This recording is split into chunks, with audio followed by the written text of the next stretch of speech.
Silakan duduk. Apa kabar semuanya? Udah sempat dimasak belum resepnya?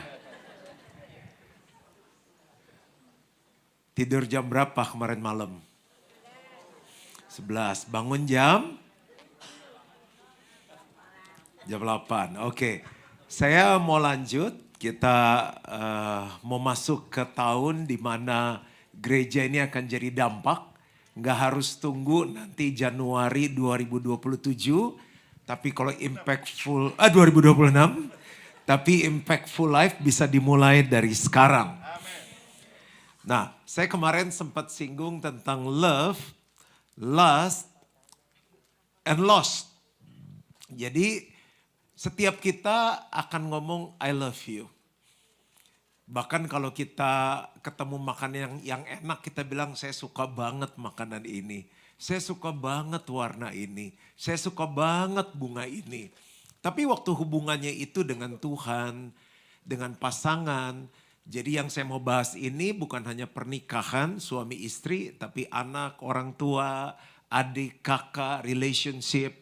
Karena kalau kita belum menikah, kita bersyukur mendengar ini. Dan kalau kita sudah menikah, kita masih bisa menghidupinya. Karena ini adalah kebenaran. Nah, waktu kita ngomong I love you, saya ulangi lagi bahwa love, cinta, kasih adalah keinginan untuk memberkati orang lain, membahagiakan orang lain walaupun mengorbankan diri sendiri. Jadi kasih bicara salah satunya mengenai pengorbanan. Jadi waktu seorang pria ngomong sama wanita, I love you, do you want to be my wife? Sebenarnya dia sedang bilang, saya siap disalib. Kenapa yang ketawa ibu-ibu ya, bukan bapak-bapaknya. Nah kalau lust, itu nafsu, keinginan untuk menyenangkan diri sendiri, memberkati, menguntungkan diri sendiri walaupun mengorbankan orang lain. Jadi kalau kita dengar orang ngomong I love you, cuma waktu yang bisa membuktikan. Makanya perlu waktu untuk mengenal seseorang. Nah apa yang terjadi kalau love-nya lebih besar dari lust? Enggak dong, love-nya lebih besar dari lust. Yang terjadi apa? Happy. Cuan.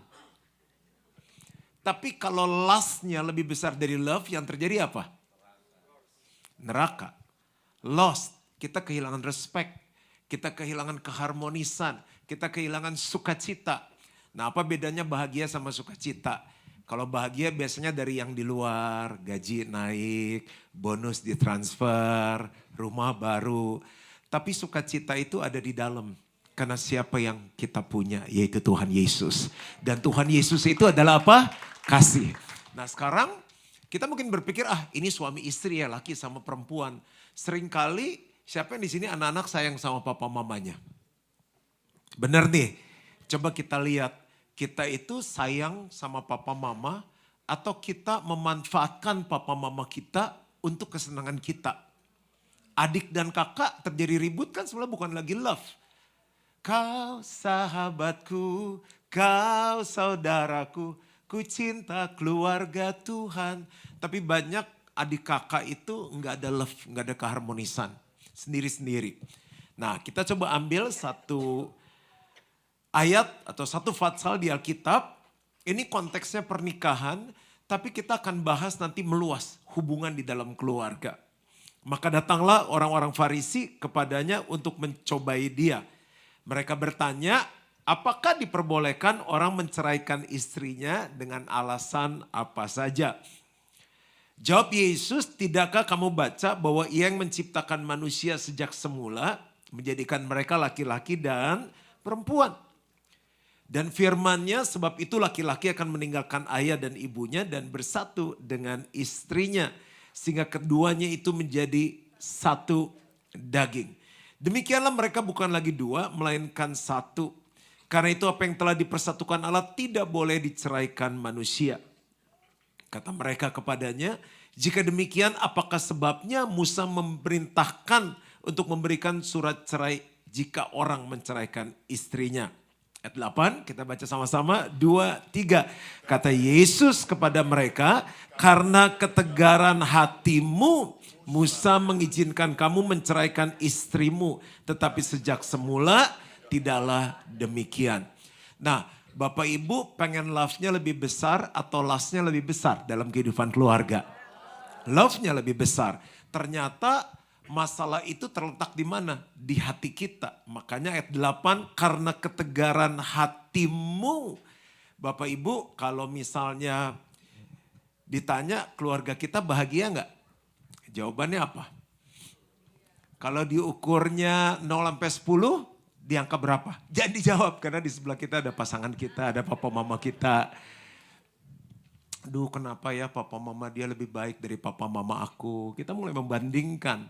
Nah ternyata kita bisa mengalami sukacita rumah tangga yang bahagia seindah yang kita mau asalkan kita bisa menguasai hati kita. Dan ada Roh Kudus yang selalu kasih kesanggupan untuk itu. Hati itu bahaya. Hati itu bahaya. Dia seperti tanah kalau ditaburkan yang baik dia bertumbuh dengan baik. Tapi jangan lupa ada kotoran-kotoran yang bisa masuk. Bikin apa? Tumbuhan yang baik itu terganggu. Makanya hati ini mesti dijaga. Coba kita baca ayat berikut. Markus 7 ayat 21 sampai 23. Jadi kuncinya bukan uang. Walaupun kita nggak bisa beli roti, nggak bisa ke Costco. Pakai bahasa roh. Habis di kasir udah belanja 1 gerobak. Ditanya mau bayar apa? Terus gini, hikara basanta nggak bisa. Tapi kalau nggak ada kasih semuanya itu nggak berguna. Sebab dari dalam, dari hati orang timbul segala pikiran jahat, percabulan, pencurian, pembunuhan, perzinahan, keserakahan, kejahatan, kelicikan, hawa nafsu, iri hati, hujat, kesombongan, dan kebebalan. Semua hal-hal jahat ini timbul dari dalam hati dan menajiskan orang. Kalau kita ganti orang tua pun gak menjamin kita bahagia kok. Kita ganti suami pun gak menjamin kita bahagia. Jadi masalahnya nih di hati. Kita lanjut yang kemarin ya. Nah berarti karena masalahnya ketegaran hati, kita mau belajar 3 hal aja. Bagaimana supaya hati kita tidak tegar. Kan itu. Yang pertama adalah menjaga hati. Kalau hati kita tegar, gak dijaga, hati itu jadi keras. Amsal 4 ayat 23, jagalah hatimu dengan segala kewaspadaan, karena dari situlah terpancar kehidupan. Nah manusia hidup terdiri dari roh, jiwa, dan tubuh. Nah hati itu adalah gabungan roh dan jiwa. Kita sering gak bahagia dalam rumah tangga, adik, kakak, orang tua, anak. Dan akhirnya terlampiaskan dengan apa? Dengan ekspresi, cara ngomongnya, cara ngelihatnya, liatin orang tua bisa gini. Suami liatin istri, adik kakak liatin satu sama lain. Nggak ngomong, tapi bahasa tubuh itu orang tahu dia nggak suka sama saya. Dia nggak suka, lu pikir gue suka sama lu. Nah makanya kuncinya itu adalah di manusia roh kita mesti kuat. Karena kalau kita bangun manusia roh kita, manusia roh yang kuat akan menguasai jiwa. Jiwa itu pikiran, perasaan, dan kehendak kita. Karena tubuh ini kan melakukan apa yang diperintahkan oleh jiwa kita. Gua marah, saya mau banting meja. Saya nggak suka, saya naikkan nadanya. Saya nih marah, aku nih suamimu. Ya iyalah, kumisnya segede gitu, masa nggak tahu di suaminya. Kenapa? Karena hatinya nggak dijaga, dilampiaskan dengan tubuh. Makanya hati mesti dijaga dengan segala kewaspadaan. Saya pas nyampe ke Philadelphia, dijemput sama Pastor Lukas. Saya pikirkan kalau ke Amerika jadi aman. Ternyata pas turun parkir dia ambil besi, dia pakai tiang diikat itu setirnya. Pak Lukas kenapa diikat? Oh iya kemarin ada yang dijebol katanya mobil nggak jadi pindah deh. Saya tetap nanti hari Senin pulang. Mobil dijaga, anjing dijaga, harta dijaga. Emas naik gak di Amerika? Yang banyak emas siapa? Wah saham diliatin terus, tapi hati kita nggak dijaga. Masih satu rumah, pastor ini kan konteksnya perceraian betul. Ada orang satu rumah, tapi udah cerai tempat tidur, cerai komunikasi, cerai dalam segala hal. Pokoknya gue gak ganggu lo, lu jangan ganggu gue. Lu jangan tekan tombol gue, lu tahu kalau gue marah gue kayak gimana. Lu tahu singa, gue lebih singa dari macan. Tuh kan bingung kalimatnya kan. Jadi udah sendiri-sendiri di rumah. Ada batas, ada jarak, itu perceraian sebetulnya. Dia ngomong terserahlah, lu mau ngomong apa, masuk kanan, keluar kiri. Nah, jadi hati mesti dijaga. Kalau gak dijaga jadi keras. Waktu keras masih pergi makan satu mobil, satu meja makan tapi udah dingin keras. Nah ini bukan sulap, bukan sihir. Terima kasih Pastor Yongki, Keisha udah siapkan ini. Ini saya bawa dari Jakarta asli, bukan made in USA. Ini kalau kita anggap ini hati kita ya, kelihatan semuanya. Ya, apa aja sih yang bisa membuat hati kita keras? Perlakuan dari adik, mertua, ipar, suami, istri. Yang pertama, tuduhan. Sering dituduh. Kamar mandi basah. Lu ya yang bikin becek.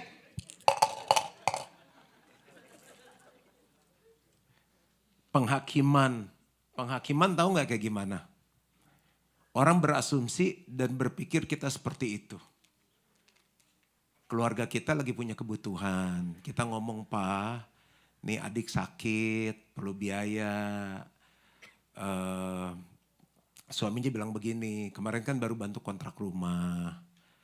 Kalau ini masih bisa ditunda enggak ya? Dasar pelit. Padahal dia sendiri yang milih kawin sama suaminya. Hinaan. Pernah dihina? Pernah dengar penghinaan? Orang tua ngomong goblok sama anaknya? Gak pernah dengar ya? Lu mau bego, gak bisa cari duit. Emang kita mau plester mulut suami kita? Ini kayaknya gak relevan nih, contohnya Amerika beda nih sama di Jakarta nih. Perbandingan. Dia gak secara langsung cuma bilang gitu, duh papanya baik ya. Kalau mamanya sih bebas. Kalau di kita semuanya penuh peraturan. Dia mulai membandingkan. Lagi masak, terus makan. Asin ya. Kalau si Melan bikin capcaynya enak. Terus ngelihat istrinya lebih kurus. Istri orang lain lebih kurus dari istrinya. Suaminya lebih langsing. Sementara suami orang lain lebih langsing, perut suaminya udah tambah gede. Dia bandingin. Itu teman anak mama gajinya $10.000 loh. Dan kita tahu gaji anak kita cuma $2.000.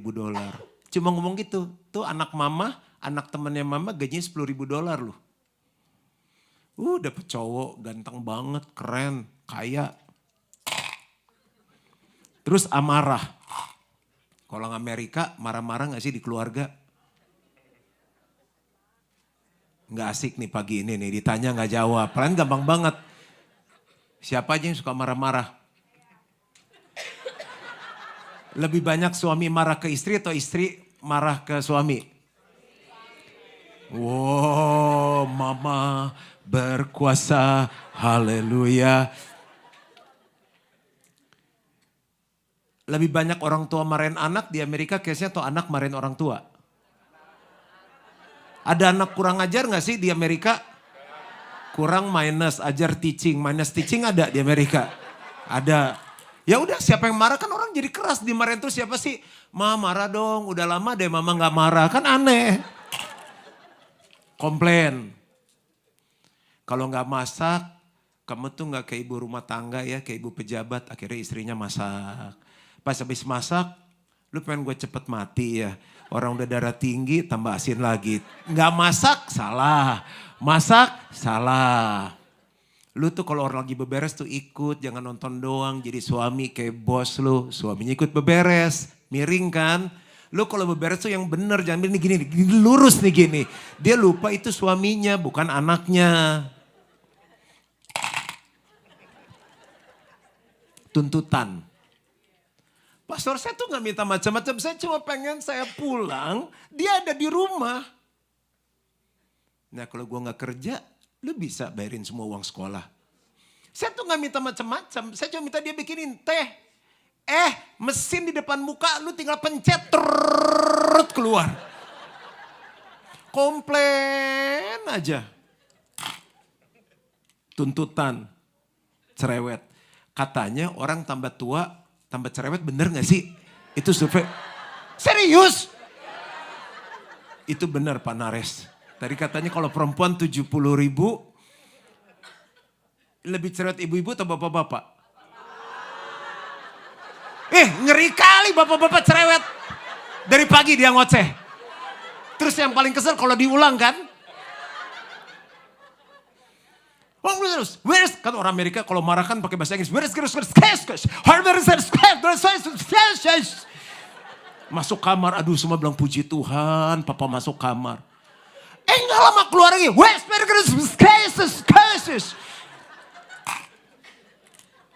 Nggak capek apa marah-marah ya. Terus apa lagi? Ini ada 100 poin. Enak juga nih khotbah ngasih contoh aja.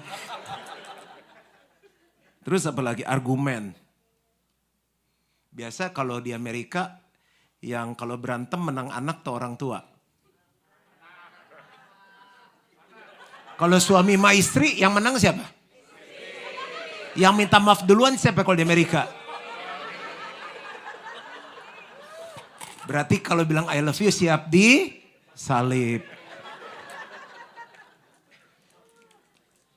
Egois, pada egois gak? Oh anak bisa egois loh. Kayak suami istri, aduh Pak anak saya egois sekali Pak. Kalau udah maunya gini. Ada orang tua yang egois. Pokoknya papa maunya ini. Mama maunya ini.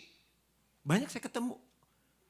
Kemarin saya pelan di mana di Amerika dijemput. Wah pagi-pagi agak dingin mobilnya kebuka. Wah saya bilang bagus juga nih kayak di film-film. Turun mobil. Saya tanya kamu ambil sekolah apa? Bisnis. Kenapa berbisnis? Suruh mama. Kenapa kamu di Amerika? Suruh papa. Kamu maunya jadi apa? Nggak tahu om. Karena mama yang egois, papanya egois, sampai tuh anak nggak tahu mau apa. Ditentukan, kamu di Australia, kamu di Amerika, kamu kawin sama ini. Karena mau kawin anaknya, bukan papa mamanya. Itu egois loh. Berarti kita nggak yakin didikan kita selama ini. Lanjut jangan, saya juga takut nih. Takut sesi berikut nggak bisa masuk kebohongan. Siapa sih senang dibohongin? Bohongin kita lagi dong. Kita benci kan orang bohongin kita kan? Ibu-ibu tuh kalau di Jakarta marah banyak. Ini siapa yang pakai tusuk gigi abis begini? Pada pakai tusuk gigi gak sih di Amerika? Namanya si Inem.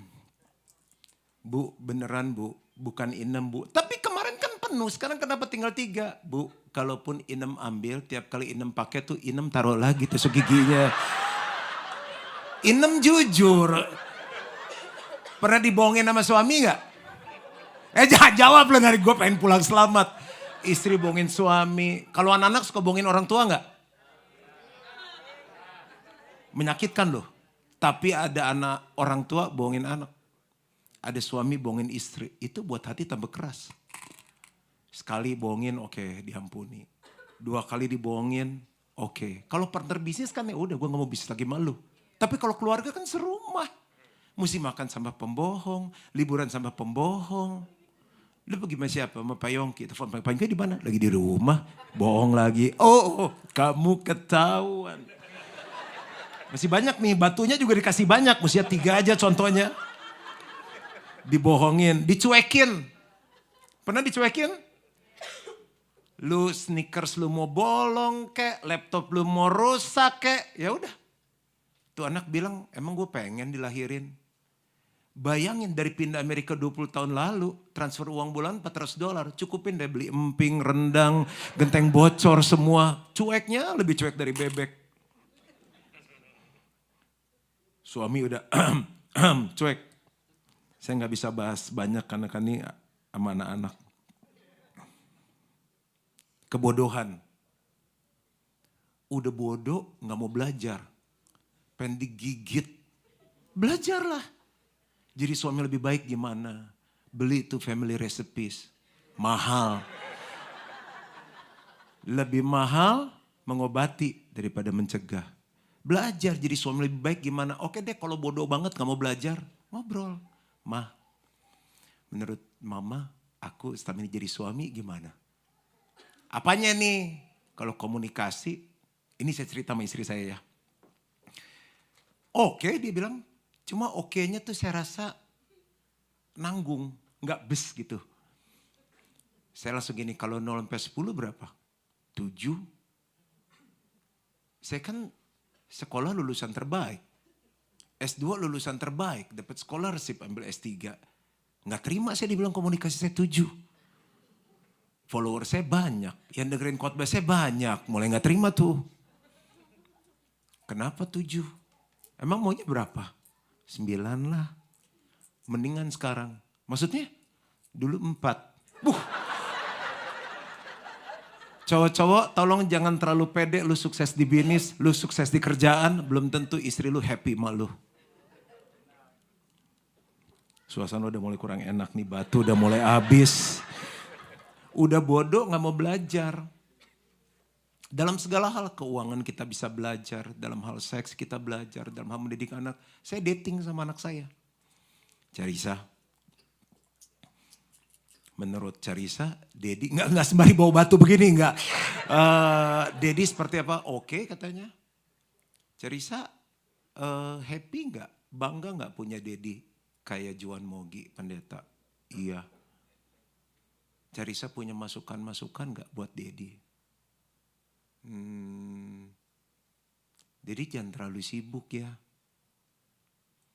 Jadi jangan terlalu sering pergi. Makanya selesai khotbah minggu malam, Senin pagi pesawat 935 pulang. Saya catat masukan itu. Oh dia butuh saya. Tahun depan dia pergi keluar, nggak sama-sama. Di sana sibuk. Terus nanti baca buku saya bab terakhir itu istri saya nulis, anak saya nulis. Pertama kali saya baca saya nangis. Bagaimana ternyata apa yang saya tabur selama itu bekerja dalam hidup anak saya. Jadi jangan main-main loh. Cara ngomong kita, cara kita memperlakukan istri itu kayak film yang dilihat oleh anak-anak kita. Jadi saya catat tuh setiap kali saya dating. Udah selesai, saya bilang, Cak thank you ya. Dedi mau jadi Dedi lebih baik. Selesai makan, bilnya datang. Dad, aku aja yang bayar ya. Lumayan juga tuh. Kalau jadi beneran dia bayar. Kalau bodoh harus belajar. Saya tuh udah 60, iya om 60. Dengan bertambah usia tidak menjamin kita bertambah pinter. Kemunafikan. Tahu munafik gak? Muka Nabi pikiran kotor. Jadi gini, munafik tuh di depan lain, di belakang lain. Yang di ngomongin, yang dihidupin, yang dirasakan lain. Kenapa lu marah? Enggak, siapa yang marah? Gitu. Bahkan di hati marah. Kekasaran. Kalau di Amerika tuh kasar gak sih? Kalau yang saya lihat kan orang bule tuh pakai kata-kata yang kotor gitu ya. Kalau orang Indo di Amerika enggak kan ya? Enggak. Langsung tonjok pak kita, ya sama aja kasar. Nah ini yang paling parah nih, disfungsi. Baik banget pastor kalau ngomong kayak malaikat shalom. Selamat pagi sayang, tapi gak berfungsi. Gak jadi imam, gak jadi nabi, gak jadi raja di rumah. Yang ngajak doa istrinya. Ayo pak doa apa, mesbah keluarga. Anaknya bilang, papa doa belum makan ya. Yang berfungsi anaknya, bukan papanya. Itu membuat apa? Hati jadi keras. Capek pak, saya capek. Ya ibu ngomong sama suaminya, bapak aja yang ngomong. Kenapa ibu gak berani ngomong suaminya? Saya takut pak, bayangin dia menikah dengan orang dia takutin. Udah gak berfungsi, galak lagi. Udah pas habis batunya. Ini bagi bapak ibu yang mau bawa pulang boleh nih souvenir aku lumayan 2 kilo jangan bawa pulang. Apakah ini bisa menolong kasih kita gambaran? Jadi pikir wah dingin sekali pak istri saya frigid. Wah anak saya pak dia lebih senang di luar daripada ngumpul sama kita. Saya ngomong dia ngomong besok ngomong dia ngomong saya. Kenapa anak itu luka? Hatinya keras. Anak saya pendiam banget sampai saya pikir hidup gak lu? Hidup gak lu? Gitu karena udah malas ngomong. Papa selalu benar. Mama selalu benar.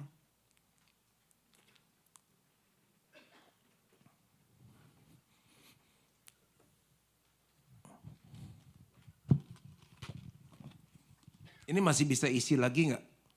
hal-hal kotor yang membuat hati kita keras. Ini kalau batu semua, nanam benih apapun gak bisa tumbuh. Makanya jagalah hatimu dengan segala kewaspadaan. Tutup. Karena kita yang harus jaga hati. Orang mah bisa ngomong seenaknya, mulut-mulut dia, ya enggak? Orang mau cuekin kita, yang penting kita jaga hati. Jaganya dengan apa? 1 Korintus 13 ayat 4-7.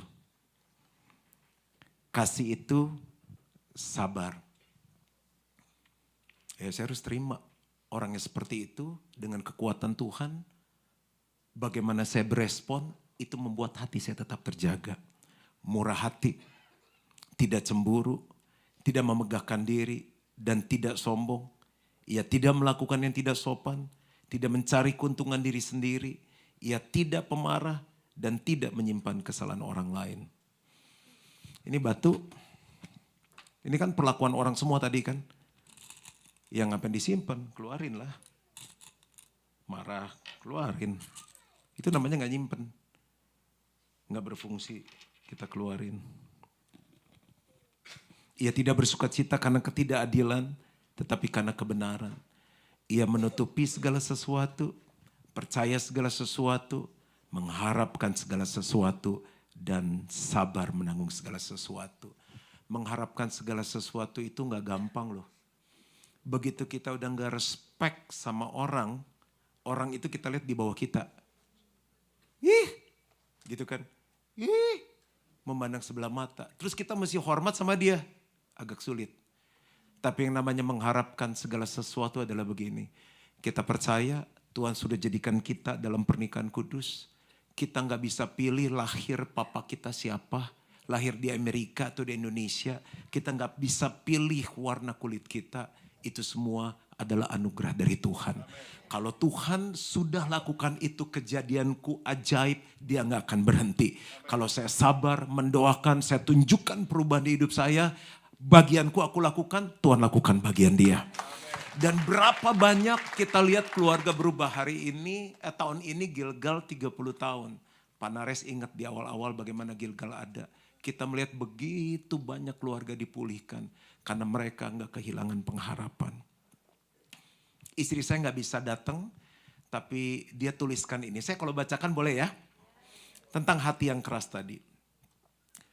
Sebelum kami menikah, ini istri saya ngomong, saya punya ekspektasi bahwa dia orang yang lembut, pengertian dan perhatian seperti bayangan saya. Karena saya melihat bagaimana dia memperlakukan jemaat atau orang-orang di sekitar. Dan bagaimana saya mendengar dari apa kata orang tentang dia. Di awal pernikahan kami, saya merasa apa yang saya bayangkan dan apa yang menjadi ekspektasi saya tentang dia ternyata berbeda. Misalnya, waktu ada konflik, saya tidak berani mengutarakan apa yang menjadi perasaan saya kepada dia. Karena setiap kali saya berbicara dengan dia, selalu akhirnya saya yang merasa dia yang paling benar dan pinter dalam hal membela diri. Sehingga membuat saya merasa tertuduh.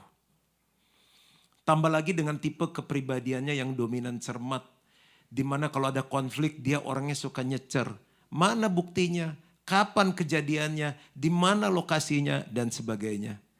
Dan mukanya yang tegang dan galak itu membuat saya merasa takut. Belum lagi perkataannya yang tajam dan menusuk sampai ke lubuk hati. Lama-kelamaan hati saya menjadi keras. Sehingga setiap kali kalau ada konflik saya jadi malas untuk berbicara. Dan saya lebih memilih diam. Namun di dalam hati penuh dengan kekesalan. Suatu hari waktu saya sedang berdoa, Roh Kudus menegur saya. Di dalam hati saya seperti ada yang berbicara bahwa saya tidak bisa terus-menerus memendam kekesalan. Karena lama-kelamaan hati saya akan mengeras seperti batu. Berkat juga akan terhalang. Puji Tuhan waktu itu dia ikut men's camp. Dan sepulangnya dari men's camp dia cerita tentang apa yang dia dapatkan di men's camp. Sejak itulah saya tergerak untuk mengutarakan perasaan yang selama ini terpendam sambil mencucurkan air mata. Tetapi setelah itu saya merasa hati saya plong dan lega. Perasaan ini pendam sekian lama akhirnya bisa lepas. Sejak itulah hati saya pulih dan kami bisa menikmati percakapan dan diskusi yang enak sampai sekarang tanpa ada ganjalan di hati. Bapak Ibu, kita pergi retret, nyetir 6 jam, nyetir 3 jam, bayar 1 malam $100. Usul saya, jangan pulang dengan sia-sia. Nanti mau ke outlet, mau kemana, tapi coba ambil waktu anak sama orang tua. Papa harus dating sama anak laki, harus dating sama anak perempuan. Saya belajar menolong LGBT, saya pergi ke Amerika, saya bandingkan dengan Taiwan, saya pergi ke Singapura. Dan orang-orang itu sembuh yang kita layani. Salah satu akarnya karena hati mereka menjadi keras. Ya udah, cowok yang saya mau semua gak disetujuin, saya sama cewek aja. Dia melihat figur papanya seperti itu, dia cari cowok yang kebapaan. Saya layani seorang keluarga, sampai sekarang anaknya dekat sama kita. Umur tambah bertambah, saya sampai pergi ke luar negeri, diutus untuk ketemu anak ini. Saya pikir apa saya kurang kerjaan ya. Tapi Tuhan gerakan saya untuk pergi, untuk ninjau ini calon oke enggak ketemu di sebuah negara. Saya bilang oke semuanya. Tapi ekspektasi orang tuanya terlalu tinggi. Pengennya uangnya segini segala. Ini udah cinta banget. Dan bagi saya bilang perlu waktu untuk tahu orang. Tapi first impression, waktu saya tanya,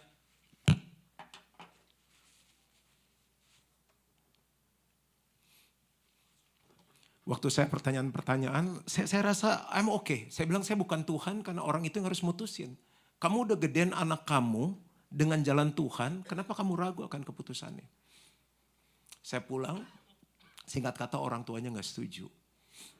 Waktu orang tuanya gak setuju, dan menurut saya kurang wise. Dan sampai sekarang minta-minta kenalin, hati anaknya sudah menjadi dingin. Sudah gak mau lagi fall in love. Ada banyak kasus. Tapi saya usul, ambil waktu. Ini kayak saya ngomong sama istri saya. Ada banyak bisa. Kita bahas apa pastor? Kita bingung kalau ngomong berdua. Komunikasi. Dia duitnya banyak. Tapi diajak ngomong gak enak. Udah pengen nonjok aja.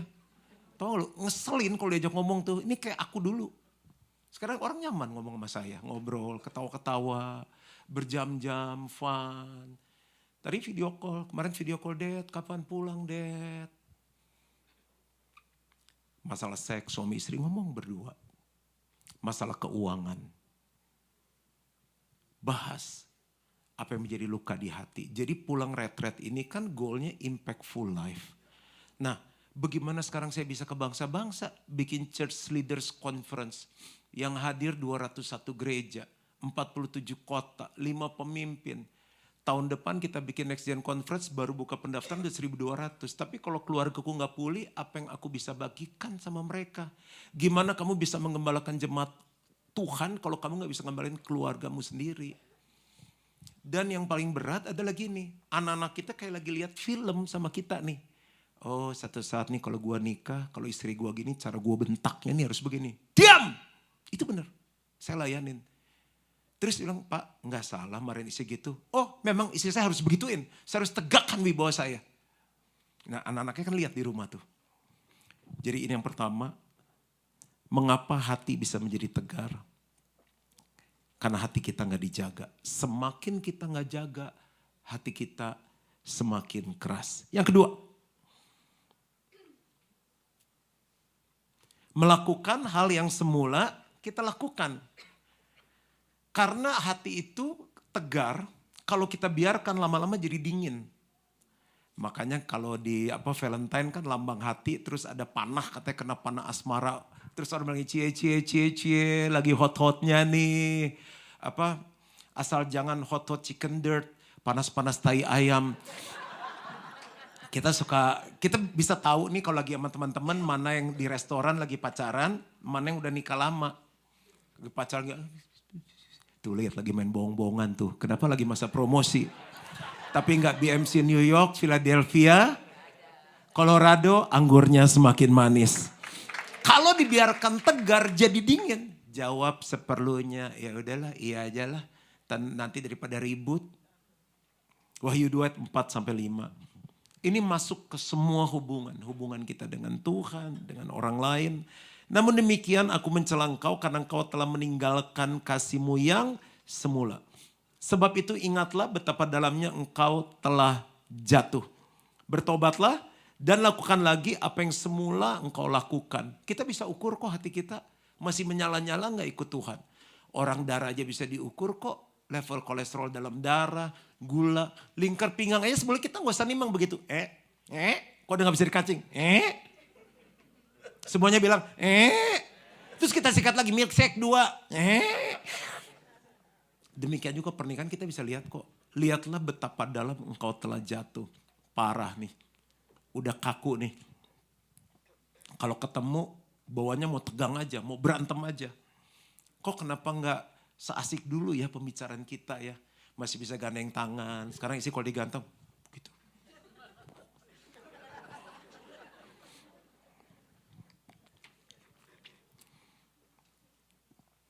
Dua jadi satu. Berarti persekutuan roh, jiwa, dan tubuh. Kan yang hadir juga banyak yang single ya. Ini bisa dipraktekkan dalam keluarga. Kesatuan dalam keluarga, gimana kita bisa jadi impact kalau kita gak bersatu. Kita aja gampang dicerai-beraikan dalam hal basic roh. Lakukan kembali apa yang semula engkau lakukan. Saya mau masuk 24 tahun pernikahan, masih pengantin muda. Tapi tidak pernah satu hari pun kita abaikan yang namanya doa bersama. Dulu masih pakai apa? Skype atau Skype dulu ya. Wah masih jadul, dulu ada WhatsApp. Sebisa mungkin. Ini berbalik jam, kita balik waktunya. Yuk kamu besok jam berapa, kita video call ya. Doa sama-sama, sharing firman sama-sama. Ini yang banyak gak dilakukan oleh orang Kristen. Yang mereka tuntut semuanya yang luar. Ekonominya lah, cara ngomongnya lah. Ingat roh, jiwa, tubuh. Kalau rohnya kuat, roh yang kuat menguasai jiwanya. Jiwa kan pikiran, perasaan, kehendak. Kalau roh jiwanya kuat, dia menguasai tubuhnya. Anehnya saat kita sering doa sama-sama, baca firman sama-sama, bahas firman sama-sama. Tiba-tiba bisa gampang banget hatinya. Aku lagi pikir gitu. Kok bisa sama ya? Enggak selalu gitu. Tapi kalaupun ada perbedaan, nyelesainya tuh gampang. Karena satu roh. Secara jiwa. Bagaimana caranya sih? Kan roh kan doa sama-sama. Kita kalau berantem di area roh, jiwa atau tubuh? Ini kalimat pertanyaan gampang banget nih. Bapak Ibu, kalau orang tua sama anak ribut, suami istri ribut, itu di area roh, jiwa atau tubuh? Jiwa dan tubuh. Pikiran kita, perasaan kita terluka, kita keluar lewat ucapan. Kan gak mungkin, Pak tolongin Pak kita kemarin habis berantem dalam roh. Loh gimana caranya berantem dalam roh? Nah makanya kalau rohnya udah kuat, bagaimana menyatukan jiwa? Diskusi. Diskusi. Kamu lagi suka sama siapa? Oh, kenapa suka sama yang itu? Ya udah doa. Kalau memang dari Tuhan, papa mama support. Kamu kalau ada pertanyaan jangan sungkan ya. Suami pengen apa dia beli. Pulang-pulang udah ganti mobil warna kuning. Pak, kok kuning Pak mobilnya? Papa ikut partai? Enggak, mau lagi pengen aja kuning. Dekorasi rumah, tiba-tiba dapurnya kecil, kandang anjingnya gede. Kita kalau pindah rumah daerah situ gimana? Istrinya udah males. Saya gak mau rumah gede-gede, tambah umur pengen kecil aja. Maintenance-nya sedangkan suaminya punya mimpi, tambah rumah, tambah umur, tambah kaya, rumahnya tambah gede. Siapa yang mau ngepel itu rumah? Gak diskusi. Tiba-tiba mah beresin barangnya, kenapa? Kita balik Indo. Penuh dengan kejutan karena tidak ada diskusi. Coba bilang sama-sama diskusi. Ngobrol, ngomong-ngomong. Kan saya pembuat keputusan. Betul, tapi harus wise. Seringkali keluarga-keluarga itu ngomonginnya gak jelas. Liburan kemana, ngomongin grup band bukannya gak boleh. Tapi jarang yang deep conversation. Kamu tuh selama ini hidup di sekolah ada challenge apa aja. Ngomong sama istrinya, kamu kalau sama aku gini dalam hidup, udah ada rumah, kamu masih ada hal-hal yang kamu takutin gak? Kamu udah mimpi-mimpi apa enggak? Saya cerita ya. Satu saat kita lagi ngomongin tentang dream. Apa sih sebenarnya dream kita? Karena ada orang yang akhirnya udah deh gak bisa. Jadi di kuburan seorang penulis buku bilang itu tempat yang paling kaya. Karena banyak orang mati dengan potensi dan mimpi yang belum sempat dia realisasi. Sekolahnya lulusan Amerika S2, berakhirnya di dapur. Gedean anak, nang ding, ning, nang ningkung, nang ning. Kan kasihan. Satu saat, istri saya ngomong sama saya begini. Sayang, aku tulis lagu. Oh ya? Lagu apa saya bilang? Lagu rohani. Oh bagus saya bilang. Tapi waktu saya ngomong bagus, dia tahu gak dari hati. Karena istri saya bukan orang musisi. Dia keluarga pedagang. Jadi kalau kita mesbah keluarga, suka mensana in corpore sano. Jadi misalnya kita nyanyi, terus saya sama istri, anak saya kan nurun art dari saya. Dad, kayaknya kita harus ulang dari awal. Saya boleh berhenti sebentar gak? Kita agak bingung nih mau nyanyi diarahkan kemana lagunya. Kita mulai, oh sorry kita nyanyi dari awal. Dan waktu dia bilang bikin lagu, kita agak kayak meragukan. Tapi saya ingat diskusi ini paling penting. Nah, ada berapa lagu? Ada 10 katanya. Satu aja kita ragu, terus dia bilang 10. Oh mana lagunya? Saya pikir ini bener, saya kayak gak percaya. Dia WhatsApp saya semua tuh lagu di recording. Saya dengerin, lagu apa ini ya? Jadi mau diapain lu lagunya? Saya bilang, ya dinyanyiin lah biar jadi berkat. Oke, saya bilang, bayangan kamu tuh gimana? Saya bilang, ini diskusi. Kalau saya bilang, gak enak begini-begini, dia down. Dia gak akan pernah nulis lagu lagi. Saya kirim ke produser. Sebulan, 2 bulan saya WhatsApp, gimana lagunya? Iya bentar, iya saya tahu mungkin dia ngomong enggak enak sama saya. Sampai setahun tahu enggak. Udah gitu, saya ke airport, ketemu sama teman, ketemu Albert. Gilgal gak bikin lagu nih, gak ada Bet, saya bilang. Masa sebanyak gitu jemaat gak ada yang nulis lagu. Tiba-tiba keinget lagu saya, istri saya tuh. Bet ada Bet, cuma lu mau denger. Iya mana sih nih kasih katanya. Jadi saya mesti minta lagi dari orang itu. Kirim, kita naik pesawat, turun. Dia bilang gue udah dengerin pesawat. Boleh nih lagu katanya. Serius loh? Iya kita coba satu ya, lu gak usah bayar, gue bikinin. Saya kasih tahu saya sayang, selamat ya ada mau bikinin kita. Gak usah bayar katanya, katanya bagus lagu kamu. Tunggu berapa bulan keluar. Lagu Anugerahmu Mempesona. Tahu gak, saya baru bulan lalu lihat udah 15 juta lebih viewers ya di YouTube ya. Jadi kalau saya nggak pernah ngobrol tentang mimpi, mana kita tahu istri kita punya mimpi. Kapan terakhir ngobrol dalam ayo sama pasangan. Tiap kali ngobrol bahasnya genteng bocor apa ini ya. Anjing kita hamil lagi ya, kita KB-in apa ya. Nggak ada arti semua. Diskusi, coba bilang sama-sama diskusi. Ngobrol, ngomong-ngomong. Saking sibuk udah nggak pernah lagi. Kayak dulu pacaran kan dibahas tuh. Kamu lagi ngapain? Kamu lagi ngapain? Aku lagi makan. Makan apa nasi? Nasi sama apa? Sama ayam. Kamu sama. Burung kita omongin. Yang hujan sama aku hujan juga. Zaman saya telepon kan 3-3 lagi pacaran tuh Grace. Saya sama Jen adik saya. Susah kan dulu bayar listrik segala gak ada duit. Udah kayaknya udah kelamaan, udahan dulu ya. Ya udah. Kok nggak ditutup? Kamu dulu. Kamu nggak lama tutut dicabut sama papa saya kabelnya. Lama banget lu mau udahan. Lihat tuh lagi pacaran gitu dulu. Mana kemesraan itu? Kemesraan ini.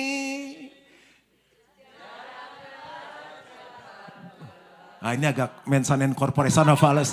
Kemesraan ini ingin ku pegang hati kita. Hatiku udah.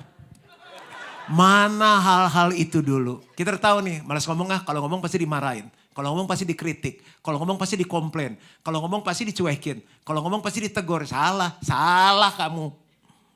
Lama-lama ngomong aja sendiri di kamar. Nah jadi gila dia. Terus hal basic tubuh. Hal basic tubuh tuh waktu bersama, aktivitas bersama. Bagian yang suami istri saya skip. Simple. Saya dengan sengaja nemenin istri saya dan anak saya hal-hal yang saya gak suka. Ternyata itu buat keluarga jadi kuat. Bapak Ibu tahu gak saya sukanya film apa? Biografi. Film musik saya suka. Drakom, drama komedi. Kayak dulu misalnya Crash Landing on You. Gitu-gitu tuh kan aku orangnya sweet gitu kan. Badan Tasmania, hati Tweety. Tebak istri saya sama anak saya sukanya film apa? Kenapa sih dari tadi horor? Malam ganti sesi pelepasan. Sukanya itu yang perang tuh yang saya nggak bisa. Orang tadi speaker aja lagi nyanyi tadi kan. Monyet lu. Kaget. Jadi terus suka film yang Avengers tuh. Yang orang hijau badannya gede. Alah saya bilang udah bayar 2 jam dibohongin kayak begitu. Seringkali saya tidur di bioskop. Tapi mereka say thank you. Dad kita tahu kamu gak suka. Tapi thank you udah temenin kita. Kalau di Jakarta ya pada kangen Indo gak sih? Ada pasar basah. Oh di pasar pik aja minimal ada 20 bami saya bisa bawa. Tuh baru bami tuh. Belum kue tiaw, lontong sayur. 20 tuh. Bukan Indomie itu mah kelas. Wah. Nemenin dia milih ikan. Milih sayur, segala macam. Tapi dia senang banget. Itu hal-hal simpel dalam rumah tangga. Saya pernah satu saat, kan ada supir. Pergi sama supir. Mau ke salon, pergi sama supir. Kan Senin hari libur pendeta nasional. Terus saya lagi, Pali tolong nganterin ibu ya. Terus aku terus ngomong sini. Istrimu nikah sama Ali atau sama kamu? Saya lah, saya bilang saya minta bantuin. Kenapa tiap kali ke pasar, tiap kali ke salon sama Ali, itu kan hari libur. Lama saya bilang manicure, pedicure, apalah tuh ibu-ibu lantar udah lurus dibengkokin, bengkok lurusin lagi, hitam dicoklatin lagi, lama itu. Saya ngerti, ternyata saya perlu waktu bersama, saya temenin tuh. Dan itu saya rasa keluarga kita semakin kuat. Saya mau cerita satu. Kita sampai jam berapa sih Pak Lukas? Jangan dong. Satu saat lagi tidur, saya mimpi. Papa saya mati. Saya sangat sayang sama papa saya. Papa saya baik banget dipanggil orang Santa Claus. Ada yang panggil dia Cool and the Gang. Karena diem. Tapi ada orang ya ke gereja setiap kali 1,5 jam. Saya pikir kenapa ya ke Gilgal GR banget 1,5 jam. Lihat muka Om Mem, saya udah bahagia katanya. Nah setelah dia mati, di peti mati. Kita semua kelingin nangis, pegangin dia, ciumin dia. Papa kenapa pergi, gini. Terus di film itu, Tuhan kasih tahu saya begini. Ada banyak orang baru merasa kehilangan setelah orang itu pergi. Tapi selama masih hidup, dia tidak melakukan apa yang harusnya dia lakukan. Kamu ditaruh Tuhan di pik, itu tempat orang Chinese totok. You know totok? Yang suka buat duduk di kloset, itu totok. Yang main film silat tuh terus dia diam, itu totok. Kamu lihat semua masalah itu di hati Bapak. Nggak pernah kasih pujian, marah seenak jidat, kalau diam-diam. Terus saya mesti gimana? Kapan terakhir kamu peluk papa kamu? Wah saya bilang udah lama banget. Kapan terakhir kali cium papa kamu? Nggak pernah saya bilang. Kapan terakhir kali kamu ngomong I love you sama papa kamu? Nggak pernah. Orang totok. Kan dia mau habis ditotok. Gerejamu kan ngalami terobosan. Kalau hati Bapak berbalik kepada anak. Dan hati anak berbalik kepada Bapak. Wah saya pulang. cerita sama istri saya. Mesti kasih tau papa lu gini. Tenang, lu tenang. Bukan papa mau mati, Tuhan lagi ngajarin sesuatu. Saya ke rumah papa saya.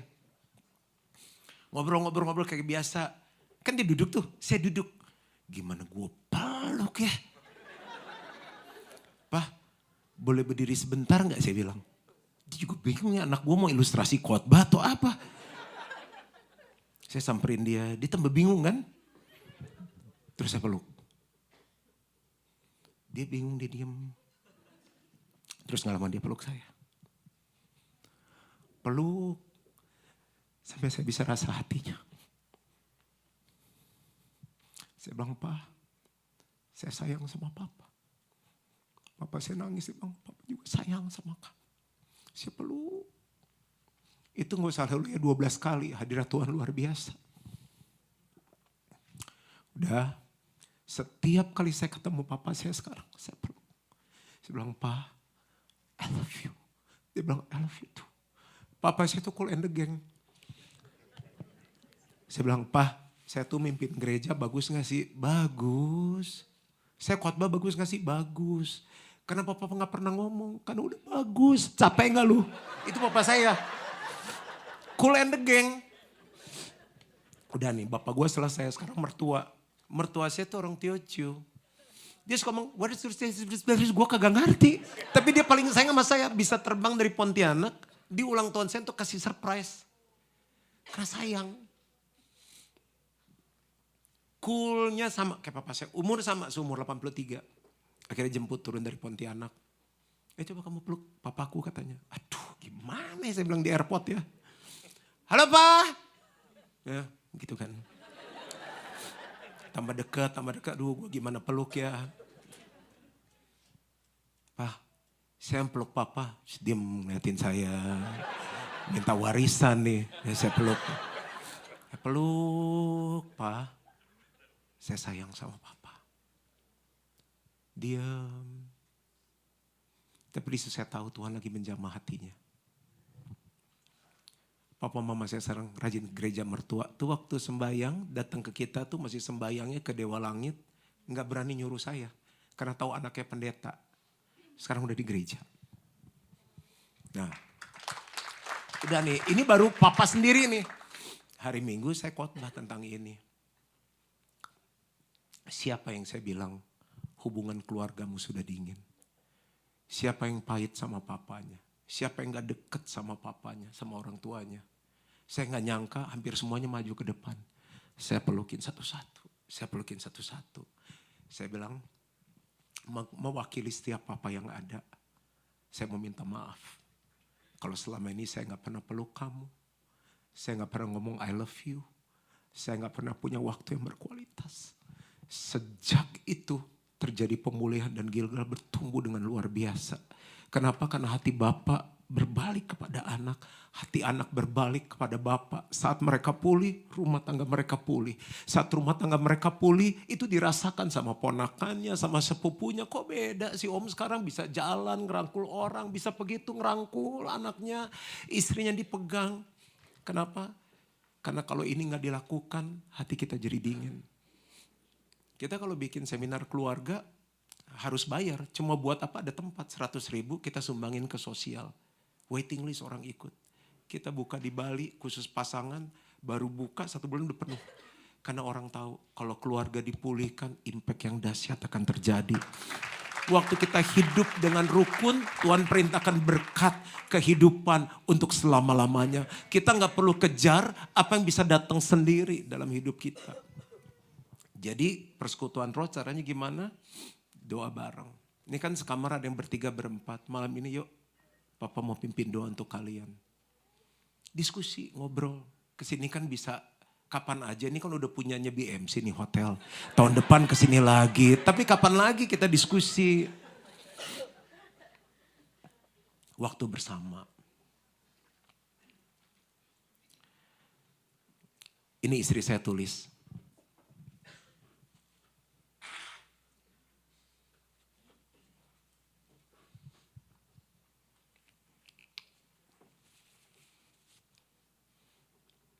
Contohnya istri saya bilang selain kita doa bersama, Saya suka nonton berdua sama suami, makan, ngopi bareng berdua, jalan-jalan berdua, olahraga bareng.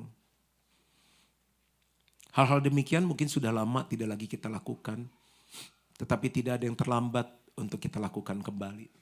Anak saya paling senang kalau saya ajak naik mobil berdua, terus dia pasangin lagu, Dad ini lagu yang Ica suka. Tapi dari situ saya juga jadi bisa gaul.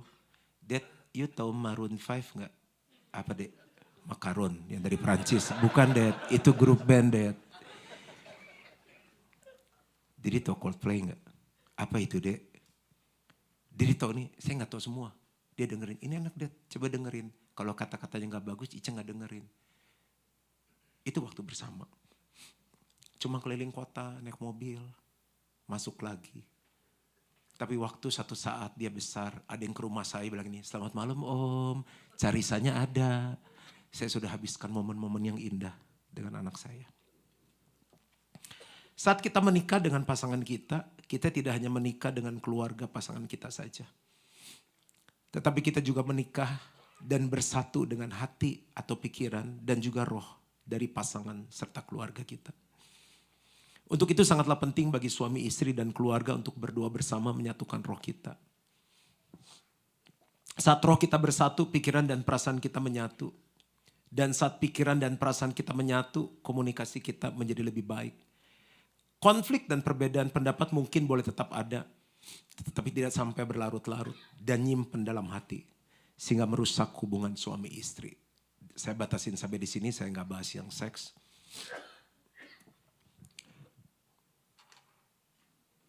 Saya pernah bilang sama istri saya begini, Luz, aku tuh miliknya banyak orang. Dan dia berkorban banyak selama sekian lama pernikahan kita. Tapi karena saya latih doa bareng, ada apa-apa ngomong ya, jangan dinyimpan. Karena ada orang yang sifatnya nggak diajak ngomong pun dia cerita sendiri. Tapi ada orang yang sifatnya dipancing, harus dia ngomong baru dia cerita. Saya bilang begini, sayang boleh nggak aku ingin ikut memiliki kamu juga.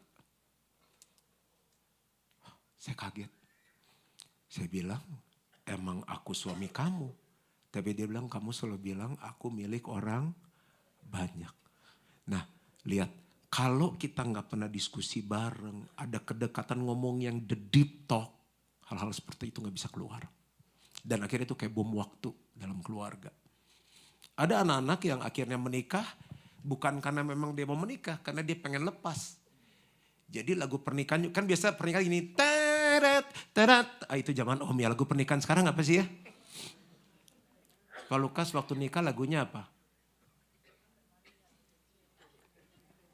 Enggak apa-apa, gak usah dipikirin. Memang kalau usia bertambah suka lupa begitu. Pastor Yongki apa lagunya? Itu saya percaya. Teng, teng, teng, teng, teng. Kedua mempelai akan memasuki ruang pelaminan. Saya minta semua ada yang berdiri. Tapi kalau anak mau lari dari keluarga, ngenikmatin ini, lagu pernikahannya apa?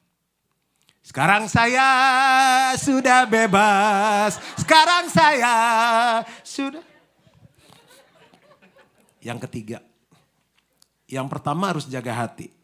Nah ini maaf nih harus buang ingus lagi.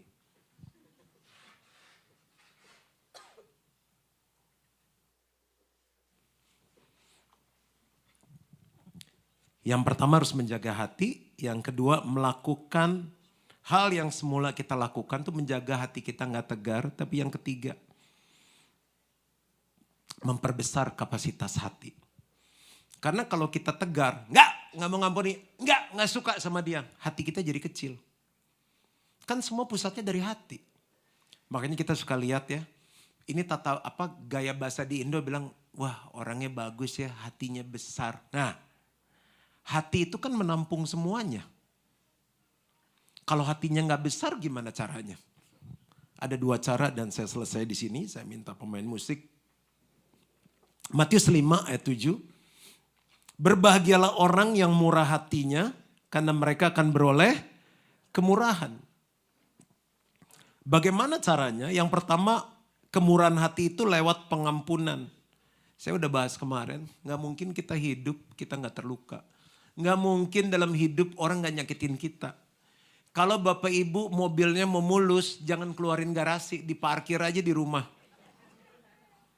Pasti nabrak, pasti kena kotoran, pasti ada lecetnya.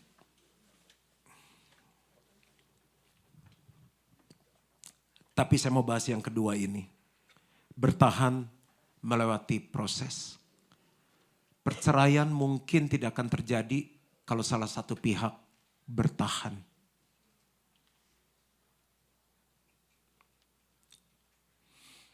Yang anak fitness selain Pak Lukas sama Pak Nares siapa lagi ya? Banyak ya? Pak Afandi juga saya minta dikunci F ya. Saya kan pakai PT, saya takut teman-teman saya keseleo. Salah urat. Waktu saya ngangkat, berat ya. Kan badan sakit tuh habis latihan. PT-nya bilang tambah ya. Saya bilang kan ditambah. Dia bilang supaya otot kamu growing, bertumbuh. Dia pecah dulu, nanti dia jadi, dia bertumbuh. Wah saya pikir lewat nih 10. Tambah lagi ya, tambah terus.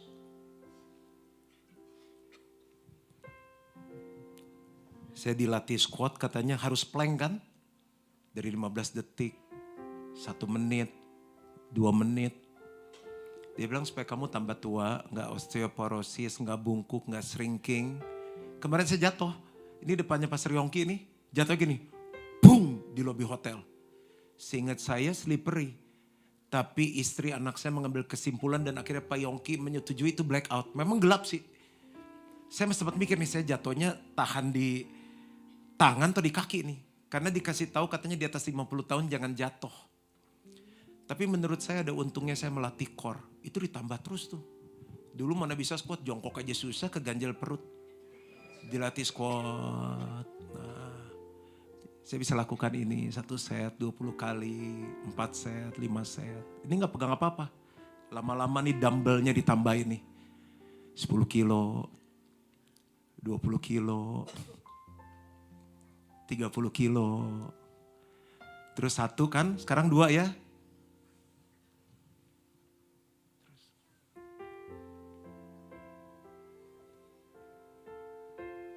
Tubuh kita latih, otot kita latih.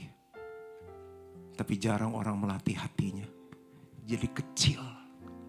Dikit-dikit marah, dikit-dikit tersinggung, dikit-dikit putus asa. Tahu gak tujuan pernikahan salah satunya apa? Menghadirkan Yesus di dalam rumah tangga. Jadi saat kita bilang ini, I love you, kawin yuk. Si istri harus lihat karakter Yesus dalam hidup kita.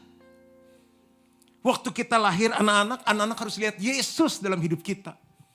Justru ketemu yang antik, ketemu yang bikin kita kesel, supaya melatih hati kita jadi besar.